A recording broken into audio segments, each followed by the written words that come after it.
Hello, I'm glad you made it here tonight. In a moment, I'll share a story with you, one meant for your sleep.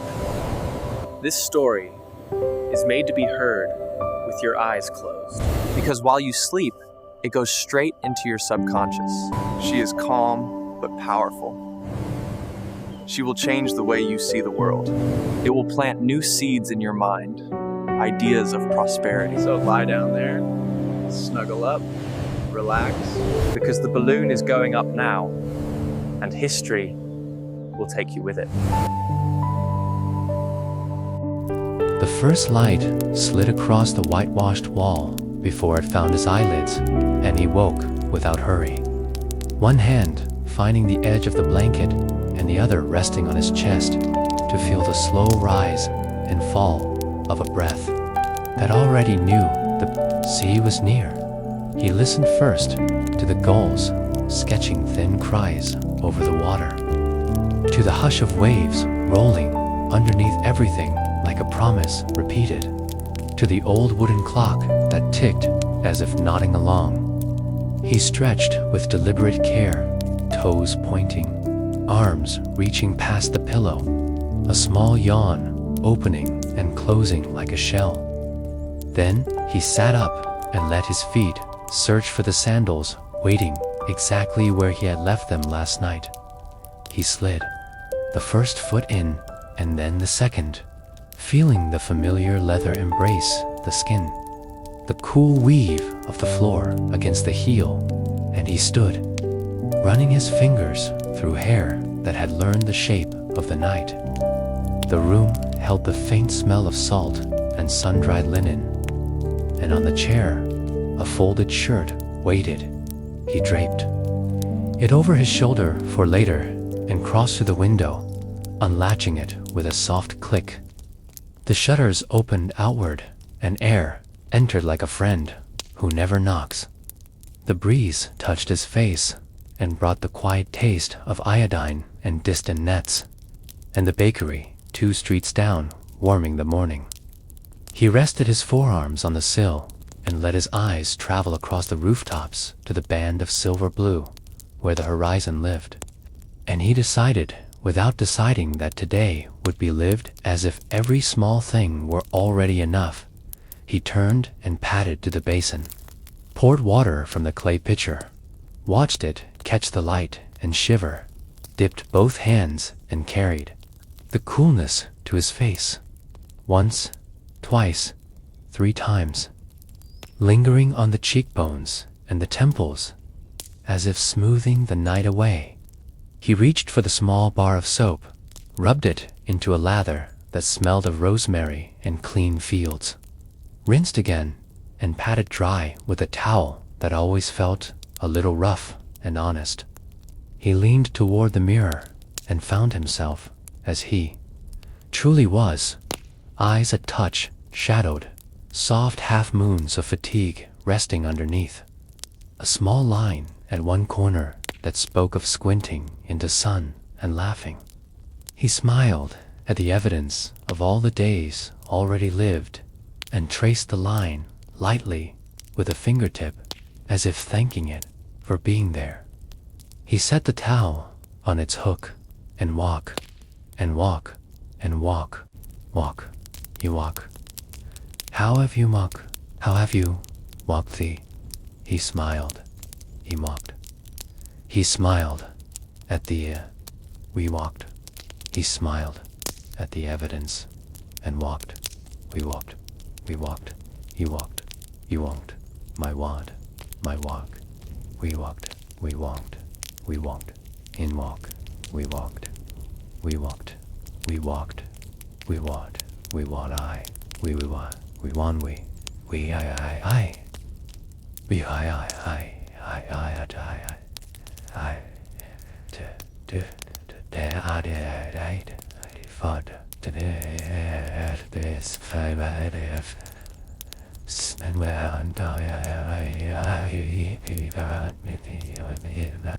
reached for the toothbrush in its little cup, added a careful ribbon of paste, and began a slow cadence of strokes, upper left to upper right, lower right to lower left, inside and out, counting under his breath, not to rush, but to soothe the mind with small numbers that always arrive. 33, 34, 35. Rinse a sip of water, a swish that carried away the last of sleep and left behind the breath that smelled faintly of mint and tide. He combed his hair with a wooden comb that had belonged to his grandfather, following the grain as if the hair itself were a field and he were laying it into neat rows. He smoothed the eyebrows with a damp fingertip and lifted his chin, standing a fraction taller because standing tall costs nothing and returns much. And I, your quiet narrator, wonder if as you listen, you might also sit a touch straighter and let your lungs make more room for air. Not as a task, but as a gift, because the body understands when we move like people who already belong where they are. He drew the curtains just enough to invite the sun to paint a stripe across the floorboards, then turned to the bed, shook the blanket once to loosen the dreams, folded it in half and in half again, smoothed the sheet with the palm of his hand, tucked the corners so they lay tidy, pressed the pillow into a soft square. He picked up the shirt from the chair, slipped one arm and then the other into the sleeves, buttoned from the second button down and then the first, because it always sits better that way, tucked the hem casually and rolled the cuffs with a practiced care. A man who believes small rituals accumulate into quiet fortune. He crossed to the little shelf that held a clay bowl with coins, a smooth gray pebble from the beach, and a sprig of dried thyme. He lifted the pebble, rubbed his thumb across its cool surface until it warmed, and took its place in his pocket, a reminder that something so simple could become lucky by attention alone. He set the kettle on a single flame and struck the match, sulfur sparking into brief, bright life, flame catching, metal singing a faint beginning note. He laid a small pan onto the back of the stove and set a slice of bread in it. The bread was yesterday's, but the heat gave it courage. The scent of browning crust climbed into the room and found the window and leaned out into the lane. He measured tea leaves with the same spoon as always and listened for the first soft tremor of water about to speak. As it reached a gentle boil, he poured in a slow circle, steam rising, the leaves turning and tumbling like ideas deciding where to settle. He let them steep while he buttered the toast with deliberate strokes, corner to corner, a thin layer that glistened and melted as if the bread had been waiting its whole life to shine. He sprinkled a pinch of salt, only a pinch, because abundance is not about excess. It is about the right amount in the right place. He sat on the small stool by the window and ate one quiet bite at a time, pausing to sip the tea when it had cooled enough not to startle. The taste was clean and patient. He felt it travel down and open a space in the chest that the night had folded, and as he ate, he looked out and saw the day gathering itself into a body. Fishermen crossing the far end of the lane with nets over shoulders, a girl running with a loaf in a paper sleeve, an old dog deciding where to sleep next. He finished and washed the cup and the plate, turned them upside down on the rack so the water could leave, wiped the stove with a cloth dampened at the corner, closed the matchbox, turned the chair to face the wall, and then turned it back because it looked better the first way. He picked up the small notebook that lived by the window and wrote 2 lines that always began his mornings. Today, I notice what is already here. Today, I walk as if welcomed. He let the pencil rest where the lines met, a tiny X marking gratitude, and you, listening, might feel how a single thought written softly can rearrange a whole room inside you. Not by force, but by invitation. He set the notebook down and slid the drawer open to check the contents. Folded handkerchief, small knife for fruit, a length of twine. The letter he kept from a friend who believed in him before he did. He touched the edge of the paper and closed the drawer.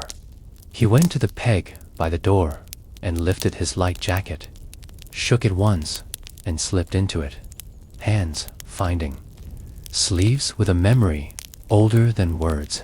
He checked the left pocket for the pebble and the right pocket for the key to the cottage, then patted the chest twice the way he always did, not superstitious so much as attentive. He opened the door and stepped into the narrow lane where sunlight stitched thin seams along the edges of the stones. He locked the door and tucked the key into the safe pocket and began to walk with an ease that said he was not going anywhere to become someone. He was going to meet what he already was. The lane opened into the small square where crates were stacked like uneven stairs, and oranges sat in pyramids that defied gravity by faith alone. He greeted the grocer with a tilt of the head, and the grocer returned it as if tipping a hat. He paused by the olive barrels and breathed their dark green aroma, then moved on, past the cobbler's shop where a hammer tapped leather into obedience, past the cafe where two men argued softly about the wind as if it were a cousin who sometimes overstayed. He stopped at the fountain in the middle of the square, dipped a finger into the cold, and drew a line across his wrist.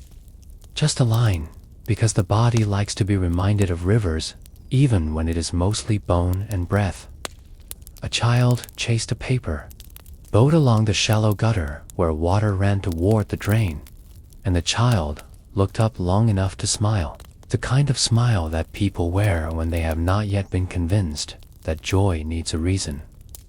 He raised his hand in a small salute and turned down the lane that led to the sea road.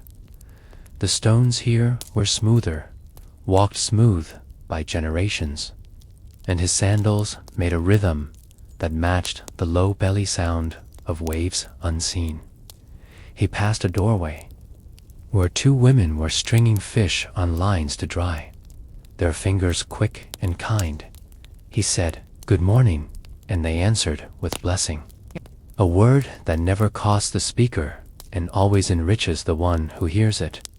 He reached the end of the houses, and the path fell open to the shore, a long sweep of pale sand stitched at the edge with water that folded and unfolded like a sheet being shaken by a careful hand. He walked along the wet line where the sand held the shine of tide and pressed his heel into it to watch the water creep into his footprint and erase it lovingly. Gulls stepped sideways, red legs bright against the sheen, and one left a mark the exact size of a small decision. He bent and picked up a shell that had been polished into a pink moon. He turned it in his fingers and listened for the ocean that lived inside it and thought, how many small things have I overlooked when they were trying to tell me that I was already enough?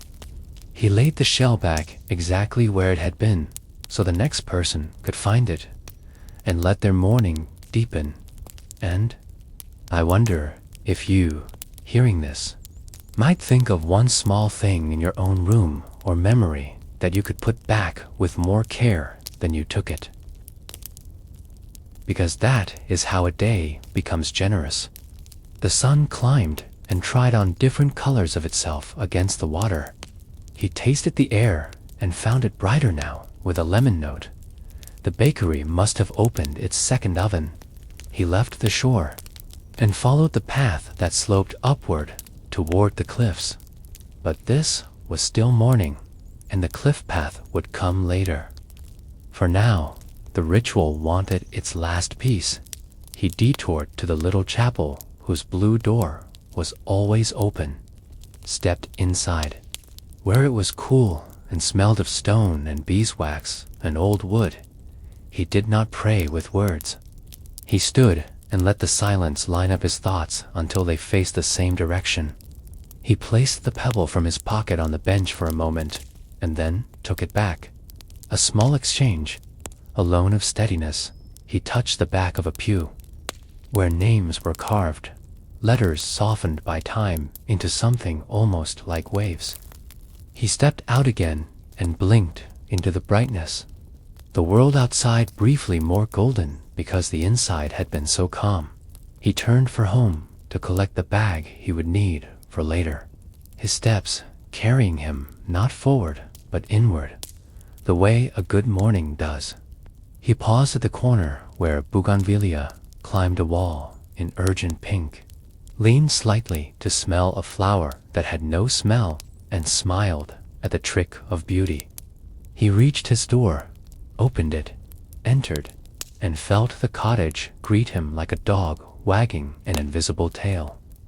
He filled a bottle with water, wrapped a piece of cheese in wax paper, added an apple to the bag, the knife, the handkerchief, tied the mouth of the bag with a twine, and then untied it to check again, and then tied it once more, because care is not the same as doubt.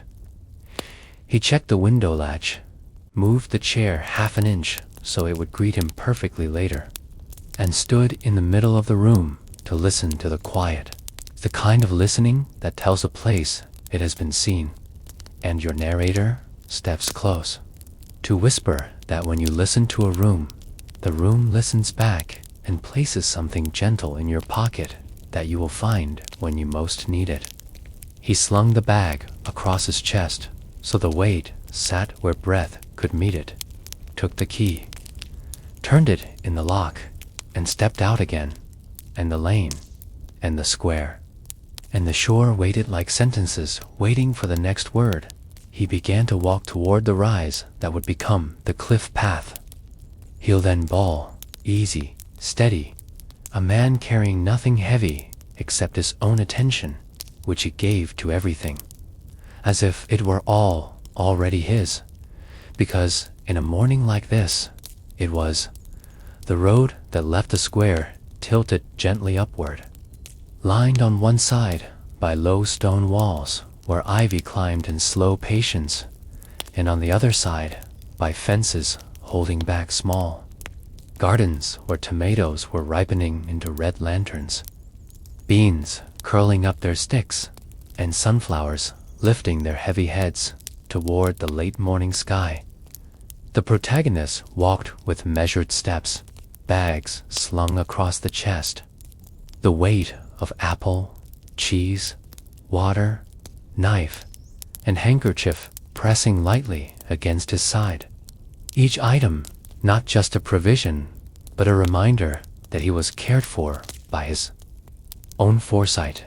The stones underfoot grew smoother the higher he went, polished by decades of boots and sandals, and he placed each foot carefully. Heel then ball, the rhythm steady as breathing, as if the earth itself were guiding his pace. A donkey cart passed, the driver lifting 2 fingers in greeting, and he answered with a nod and a half smile, because acknowledgement is a kind of currency that never runs out. A little further on, he paused at a fig tree leaning over the wall, its branches dotted with fruit still green. He reached up to touch one, firm beneath his thumb, not ready yet, but the promise was there, and he thought about how prosperity is often like that. Not absence, just not yet. And I, the narrator, wonder if you can also feel that difference in your own life, between not having and not yet, because the second carries peace and the first carries weight. The path bent left where the wall gave way to a small terrace of vines, the leaves wide and trembling in the breeze. And beyond them, the first full sight of the sea appeared, spread open and endless, its blue shifting from glass near the shore. Two deep indigo at the horizon, white flecks of boats scattered like punctuation. He stopped for a moment, resting a hand on the warm stone, letting his eyes drink it in. The air was fresher here, thinner, carrying salt more clearly. A sharper edge that tickled the nose and the back of the throat. He licked his lips and tasted it, the taste of vastness. He continued, the slope rising more steeply now, breath deepening, but not straining, legs warm and alive, jacket open to the sun. He loosened the strap of his bag slightly and let it rest more comfortably. The sound of waves grew louder, not a hush now, but a steady percussion, boom and draw, boom and draw, in time with the heart. He noticed a lizard darting across the stones ahead, tail flicking like a small whip, pausing for a fraction before disappearing into a crack. He smiled at its certainty. Creatures never doubt their place. Only humans do. And maybe we could remember. More often, that place is earned by existing, not by proving. The cliffs rose before him now. Jagged gray-white faces, streaked with orange where iron slept inside stone. Gulls wheeled high, their cries sharper here, echoing against the rock. The path narrowed, curving along the edge, wooden posts and rope marking its side. The drop sheer, the sea crashing below with a force that trembled up through the soles.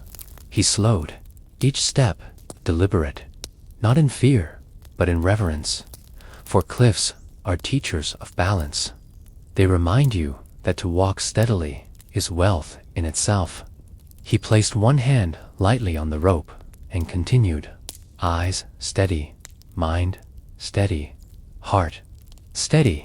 A fisherman's shack appeared, clinging to the cliffside, its roof patched with tin, nets spread to dry like wings, and outside an old man mended holes with a bone needle, his fingers moving without hurry. He looked up, smiled with only half his mouth, and raised the needle in greeting. The protagonist stopped, wished him a good day, and the man answered, "May your path be bright." Simple words, but they landed with a weight of blessing. He moved on, carrying them as surely as the pebble in his pocket. Further along the path curved inward through a cut in the rock, a brief tunnel where cool air smelled of earth and moisture. Droplets hanging from the ceiling, one falling and striking his forearm like a tiny bell.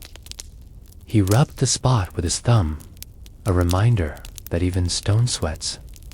The tunnel opened and the path widened again, now onto a plateau of grass and scrub, where the wind ran freely, pushing against his jacket, tugging strands of hair across his forehead. He pulled the fabric closer, savoring the press of air against his chest. The horizon opened wider here, the sea meeting the sky in an endless seam of light. He sat on a flat rock to rest, unwrapped the cheese, cut it into small squares with the knife, ate one slowly, chewing until flavor became memory, then bit into the apple, its skin snapping crisp, juice running down the side of his hand. He licked it with satisfaction, set the core aside for the goals, drank from the bottle, 3 slow gulps, water running cool. Through him, he leaned back on his hands, stretched his legs, and let the sun draw shadows along the grass. He thought of how easy it is to forget these small meals, these small rests, when chasing something bigger. But here, on the plateau, it was obvious. That wealth is not only in the destination, it is in eating an apple while watching the sea. I remind you softly, as a narrator, that what you recognize expands, and when you honor small satisfactions, they multiply into larger ones. He wiped the knife, folded the paper around the cheese, and slipped it back into the bag. He lay back briefly, watching clouds sail overhead, their bellies heavy and slow. Like ships carrying invisible cargo, one broke slightly to reveal a shaft of light that struck the sea in a single bright column. He watched it move as the cloud shifted, painting the water gold, and thought of it as a sign, not a miracle, but a reminder. The world offers beauty daily. It is up to us to notice. After a while, he rose, brushed grass from his trousers, slung the bag again, and resumed, the path now climbing toward the highest cliff where the lighthouse was said to stand, abandoned, yet never entirely dark, each step heavier, but also lighter, for he knew that at the top something awaited, not new, but waiting to be remembered. He breathed deeply, steady, letting the sea wind fill him, and the climb itself became a meditation. Each stone, each muscle, each breath carrying him closer to the forgotten beacon. Climbed the last of the spiral steps, his palm brushing the cold iron rail. Footsteps echoing in the hollow tower, the walls close around him, and carrying the smell of salt and rust and oil, long dried. The sound of gulls, muffled, until a sudden burst of wind pushed through one of the narrow slits in the stone and whistled like a flute. He paused at the landing, where the staircase widened into a wooden floor, worn, pale, and smooth. Boards creaking softly under his weight, as if they still remembered the keeper's stride. He pushed open a door with his shoulder, hinges groaning but obedient, and stepped into the room that must have been the keeper's. It was small, but not empty, though years had passed. It still held the presence of someone who lived here with purpose. A narrow bed stood against the wall, its frame of iron chipped and rusting, mattress thin but covered by a blanket of wool, coarse and striped in fading colors of deep blue and ochre. Beside it, a trunk with leather straps, cracked but still buckled. On its lid, a lantern lay on its side, glass clouded but unbroken. He crossed to it and lifted it gently, dust rising in a faint cloud that caught the light from the small round window. He set it upright on the trunk and touched the glass with the hem of his sleeve, leaving a circle clear enough to see inside. The wick shriveled, but still waiting. He imagined the keeper striking a match at night, flame blooming, the glow filling this very room. He turned and saw the desk against the far wall, its surface cluttered with objects left behind, but not abandoned. A cup with a chip along its rim, a set of brass dividers, compass whose needle twitched faintly as if remembering how to point, and a stack of journals bound in rough cloth, edges curled, pages yellowed but intact. He sat in the wooden chair, its back high and narrow, and pulled the top journal closer, his fingers tracing the worn edge before opening. The pages smelled of salt and ink, of nights long spent writing by lantern flame. The handwriting was small but steady, lines flowing, without haste. He read one entry aloud softly to himself. The day was calm, the sea gentle. The light kept burning, We are watched over as much as we watch. He closed his eyes and let the words sink in, then turned a few pages and read another. The storm has been long, but the flame endures, not by my strength, but by its own. I am only the hand that tends it. He closed the book, placed it back on the stack, and sat still, listening, as if the keeper's thoughts still circled the room. He opened the drawer of the desk and found a small comb, its teeth smooth and worn from daily use, and beside it, a polished stone, dark and oval, carried, perhaps, from a far shore. He held it in his palm and felt how it fit perfectly, how objects sometimes shape themselves to hands through time. He slipped it into his pocket beside the pebble from the morning, 2 stones now, one chosen by himself, one chosen by another before him. He stood and crossed to the wardrobe, its door slightly ajar. Inside hung a coat of heavy wool, long and smelling faintly of sea air still caught in its fibers. He brushed his fingers along the sleeve, imagining the keeper putting it on before stepping out into storms, not for show, but for necessity, and perhaps also for love of duty. For to guard light is to love what it touches. He let the coat hang undisturbed, as some things are better left where they belong. He crouched by the bed and pulled a small box from underneath, its lid carved with simple lines. Inside were shells, arranged carefully, not for value, but for memory, each one a story of a tide, a day, a discovery. He lifted one, a spiral shell with golden streaks, and set it back exactly where it had rested, closing the box with both hands as though sealing a prayer. He sat again, this time on the edge of the bed, the blanket scratchy under his palms, and thought about the keeper who had lived here, waking in this very space, putting on boots, lighting the lantern, walking the spiral, tending the flame, night after night, year after year. And he realized that prosperity is not only in receiving, but in tending, in caring for something that gives beyond itself. And I whisper here as a narrator that maybe you, listening, might feel that same truth, that to tend a dream daily is to keep its flame alive even when storms come.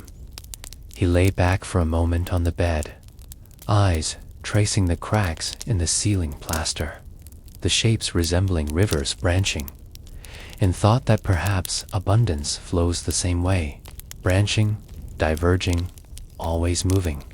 He closed his eyes briefly and almost felt the room breathe with him, as if the keeper had never truly left, only stepped aside. After a while, he sat up, swung his legs off, and rose. He walked to the window and looked out, the round glass framing the sea below, waves crashing against the rocks, spray rising like breath, the horizon steady and endless. He placed both hands on the sill and whispered thank you, not to anyone in particular, but to the room itself, to the man who once lived here, to the light that never fully goes out.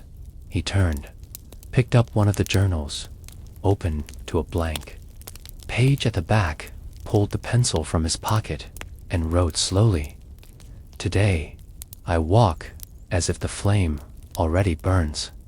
Today, I keep what is given to me." He set the pencil down, closed the book gently, and placed it on top of the stack again, leaving his words among the keepers. Joining past with present, he took one last look around, memorizing every small detail, the desk, the lantern, the shells, the coat, the silence, then walked back to the door, placed his palm flat against the wood for a moment, and stepped out, pulling it softly closed behind him. The hall outside seemed brighter now, the air lighter, as though something had shifted.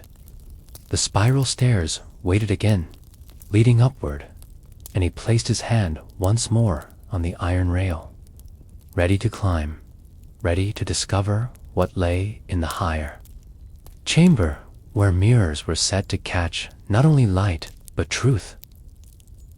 The steps narrowed again as he climbed, iron railing cold under his palm, the spiral steeper.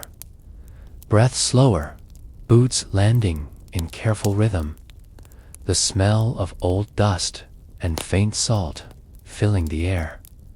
And then he reached the landing where the door stood, heavier than the others, wood banded with iron, its surface dull but not lifeless. He pushed, shoulder steady, hinges protesting with a long groan until the door yielded and swung inward. The room beyond startled him into stillness. It was round and wide, its walls lined entirely with mirrors, not modern glass, but old pieces polished smooth from sea stone, each one set into the wall at different angles, their surfaces uneven, catching light in fractured streams. At first, he only saw himself multiplied, distorted, stretched tall in one, compressed short in another, his face doubled, tripled, his form echoed in every curve. But as he stepped further into the chamber, the reflections began to shift, not into strangers, but into versions of himself he recognized but had not remembered. In one mirror, he saw himself walking the village streets with ease, pockets never empty, smile never strained. In another, he was seated at a table with friends, food abundant, laughter flowing. In another, he walked across an endless shore, each footprint glowing briefly before the waves embraced it. The images were not fantasies, but feelings translated into vision, reflections of what already lived inside. He raised his hand, and one reflection raised it too, but slower, calmer, as if reminding him that he could move through the world with less rush. He touched the surface of that mirror, cool stone beneath fingertips, and felt warmth spread through his chest, a silent acknowledgement that this calmness belonged to him. He turned, and another mirror caught him, this time showing him not older or younger, but aligned, standing with shoulders back, eyes steady, expression soft but assured. He stood before it longer, breathing in time with the reflection, letting it teach his body to remember. And I, your narrator, lean close to whisper that mirrors often show not what you are, but what you are willing to see. And if you choose to see abundance, you invite it to step closer. He moved to another surface, this one cracked, but in the cracks shone golden lines, as though the breaks themselves had been filled with light. And in that reflection, he saw moments of hardship he had carried, times when doors had shut, when days had felt heavy. But now, he saw them not as wounds, but as seams of gold, strength shining through what had once broken. He pressed both palms against the mirror and let gratitude move through him, for even cracks can glow. He walked slowly around the chamber, each mirror offering not vanity but lesson, some showing patience, some joy, some the quiet worthiness of simply existing. One, near the far side, reflected him with coins of light raining gently from above, each coin dissolving as it touched him, becoming part of his breath. He laughed softly, the sound bouncing in dozens of echoes around the round room, a laughter not of humor but of recognition. Prosperity is not arriving, it is remembering. He whispered it to himself, and the mirrors seemed to shimmer in reply. He stepped into the center of the chamber where the floor bore a simple circle carved in stone. He stood within it, closed his eyes, and the mirrors no longer showed shapes, but feelings, waves of alignment pressing against him like tides, gratitude pooling, worthiness rising, calmness spreading. And when he opened his eyes again, the mirrors no longer multiplied him, they unified him. A single reflection meeting him wherever he looked, steady, whole, luminous. He smiled, shoulders loosening, breath steady, heart open. He stepped out of the circle and touched one last mirror near the door, its surface warm instead of cool, and in it he saw himself climbing higher still, toward the beacon, carrying not fear, but quiet certainty. He nodded to the reflection, as if sealing a pact, then turned and pushed the heavy door open once more, stepping back into the spiral stair, where air now seemed brighter, lighter, waiting to carry him to the top. And you, listening now, may also feel the weight you thought you carried become lighter when seen in the mirror of understanding. For what you acknowledge with gratitude becomes easier to hold. He placed his hand on the rail, began to climb again, the sound of waves louder. Now, the promise of the beacon waiting above, the chamber behind him, glowing faintly even with the door closed, as though its mirrors would keep shining long after he left. The stair narrowed further, the air cooler as he climbed, each step echoing in the hollow shaft, his hand steady on the iron rail, boots pressing the worn stone, and above him a faint glow leaked down, not sunlight exactly, but a softer gold that seemed to hum.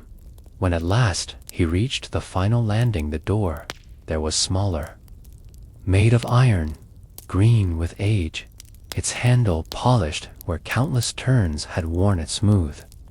He placed his palm on the metal, cool at first, then warming as though remembering his touch. He turned and pushed. The door resisted with a low groan before opening outward, and suddenly the room unfolded before him, round, high, and filled with light. The lantern chamber, its glass panes, tall and wide, fogged with salt, but catching the sun that spilled in from every side. In the center stood the great lamp itself, an iron structure encasing a lens as large as his own body, dust coating its edges, but even in disuse, the glass glimmered faintly, like an eye half closed, but not asleep. He walked toward it slowly, each footstep reverent, and placed both hands on the cold rim of the lens, leaning close enough to see his reflection faint and curved. He closed his eyes, inhaled and exhaled long, whispering without words, but with intent, "May the flame return." The silence answered first. Only gulls outside, crying, and the sea booming far below. Then a shift, a warmth at his fingertips, subtle at first, then growing. The lens shivered faintly, a tremor running through the iron. He stepped back, heart steady but alive, and then the wick inside flickered, a spark appearing without his hand, golden flame rising as though it had only been waiting for someone to believe. It grew, filling the glass with glow, and the room brightened, shadows vanishing. The panes of salt-streaked glass catching and bending the light outward. He turned slowly, watching beams shoot in every direction, piercing the mist, stretching far across the sea, washing over the cliffs, spilling down into the village below. The lighthouse alive again. He stood at the center, and let the golden radiance touch his face.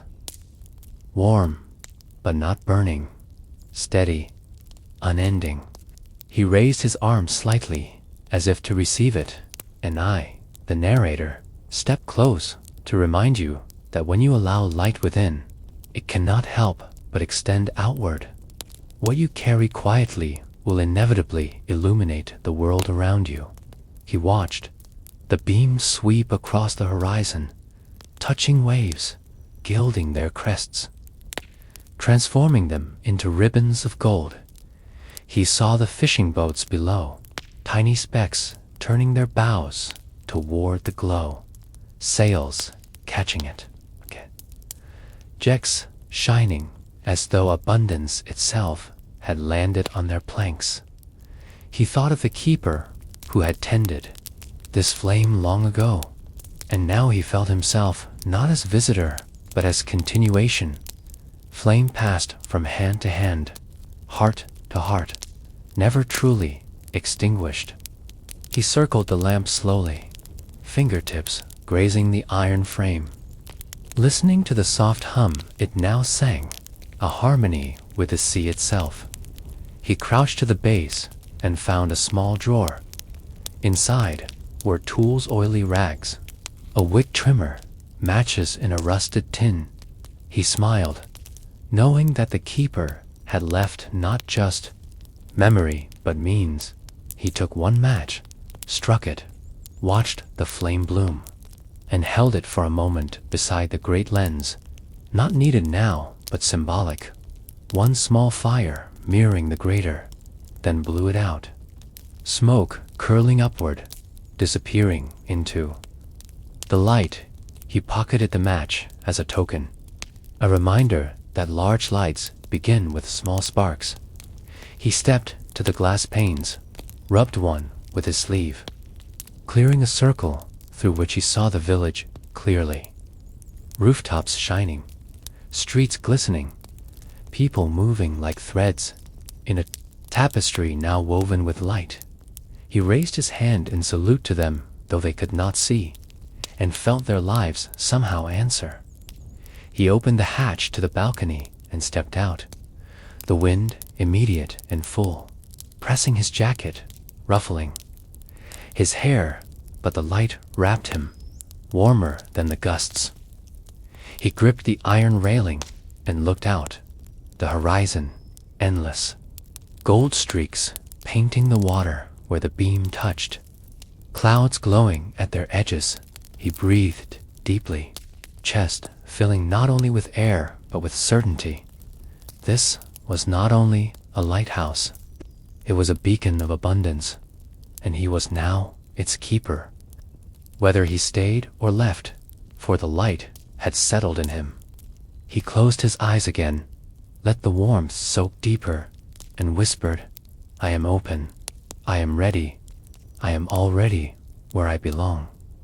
And perhaps you listening might whisper too, quietly, to no one but yourself, because words spoken softly inside can rethread the fabric of thought. He stayed there long, not measuring time, until the sun tilted west and shadows lengthened across the sea, the lamp steady, beams sweeping with patient rhythm. His heart calm, steps sure. He turned back inside, pulled the door closed against the wind, and stood once more in the glow. He touched the lens, thanked it, thanked himself, thanked the unseen keeper whose spirit lingered, then turned toward the spiral stair, ready to carry the light downward, not as burden, but as gift. Each step back echoing, each step lighter. For he knew now that he was descending not into darkness, but into the world already illuminated. He descended slowly, hand gliding along the cold rail of the spiral, boots careful on each stone step.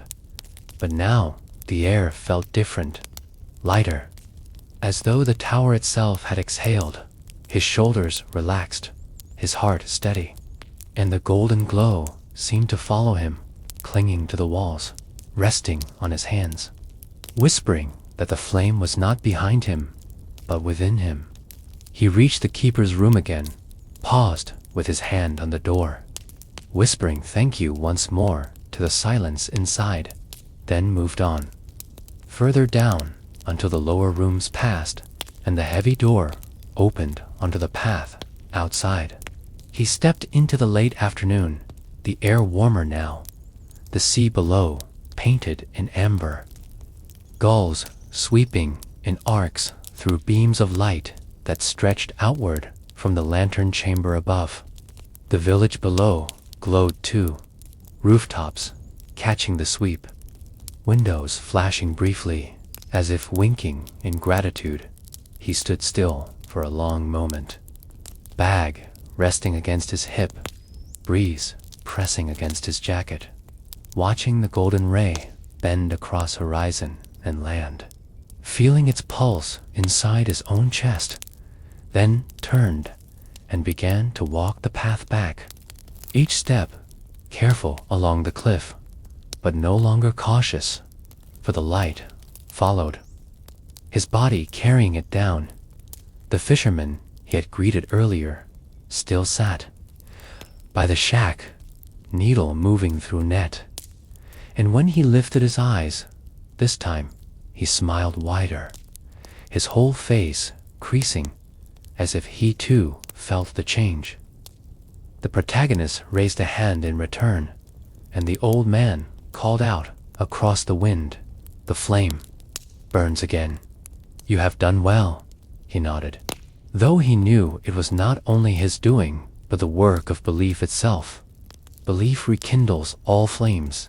He walked further, the tunnel cool and dripping, droplets striking his shoulders, but he carried the warmth with him, and beyond the tunnel the plateau spread, grasses swaying, horizon vast, but now the sweep of golden light touched even the farthest wave. He sat once more on the same flat stone, unwrapped the cheese for another bite, the apple core long gone to gulls. He ate slowly, smiling at the taste, richer now, though nothing had changed, or perhaps everything had, because food eaten in gratitude. Tastes of abundance, and I, your narrator, wonder if you noticed too how simple acts, repeated with awareness, grow into prosperity without needing to be forced. He rose again, tightened the strap of his bag, and walked downward into the village. As evening gathered, lanterns lit one by one along the lanes, the scent of bread giving way to roasted fish, laughter spilling from open doorways. People moved about with ease, but all of them paused when the beams swept over their homes. Children pointing, elders nodding, and each face seemed touched by calm joy. He stepped into the square, past the fountain, its water now catching flashes of gold. A boy running past him barefoot stopped long enough to say, "Thank you for the light." Though he had never spoken of it aloud, he smiled and bent to the boy, answered, "It was already here. I only opened it." He reached his cottage, unlocked the door, stepped inside, and felt the place embrace him. He set the bag down, removed the pebble from his pocket, and placed it back on the shelf beside the sprig of thyme. But beside it now, he set the darker stone from the keeper's drawer and the match in its rusted tin. Tokens of continuity. He lit his small lamp, its flame flickering, humbler than the great lens above, but still golden, still enough. He sat at the window, notebook in hand, and wrote slowly. Today, I tended the flame. Today, the flame tended me. He closed the book, leaned back, and listened as the sea outside breathed against the shore, waves folding, unfolding, folding again, like an eternal promise. He rested his head against the chair, eyes heavy, body loose. And as he drifted into stillness, the light from the great lamp above swept once more across the room, touching him gently, reminding him that the beacon now lived not only in the tower but in his chest. And now I, the narrator, stepped closer, not to the protagonist, but to you, listening in the dark or in the quiet of your own room, perhaps with your eyes closed, perhaps already floating between waking and sleep. I want you to know something. The lighthouse was never far from you. It was always here, waiting in your heart. And tonight, you have walked its spiral. You have entered its rooms. You have touched its mirrors. You have lit its flame. And now you carry that flame wherever you go. You do not need to chase wealth. You do not need to beg for prosperity. You only need to live as if the light is already shining, and it will.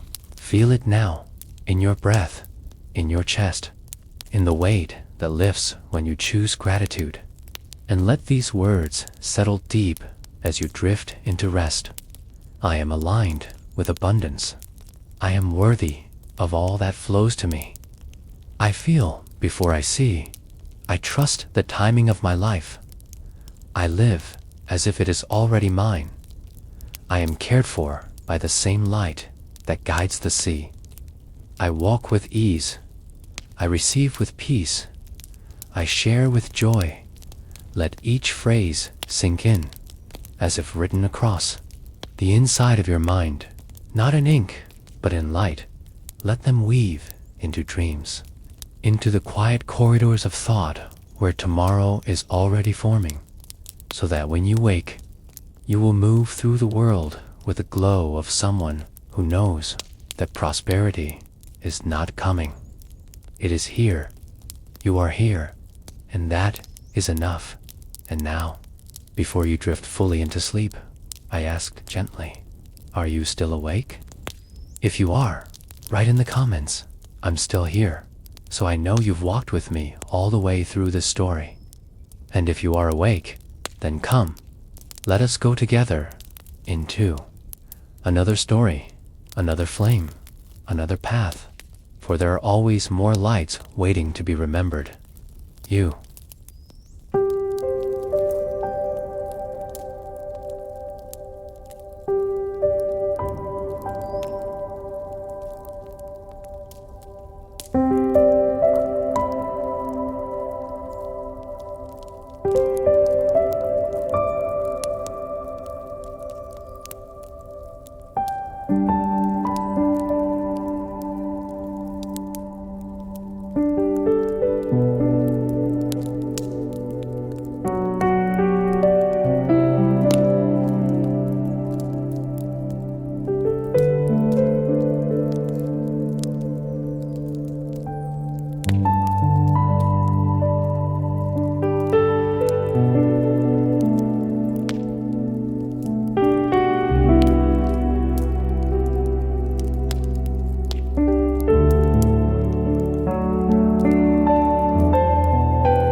If you're still awake, stay here with us.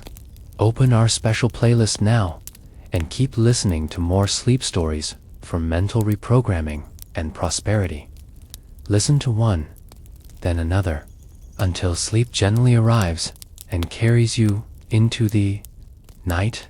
And if, by any chance, your eyes are still open, leave a comment with the words, "I'm awake so." I'll know you stayed with me until the very end. I'd also love to know, what did you think of this story?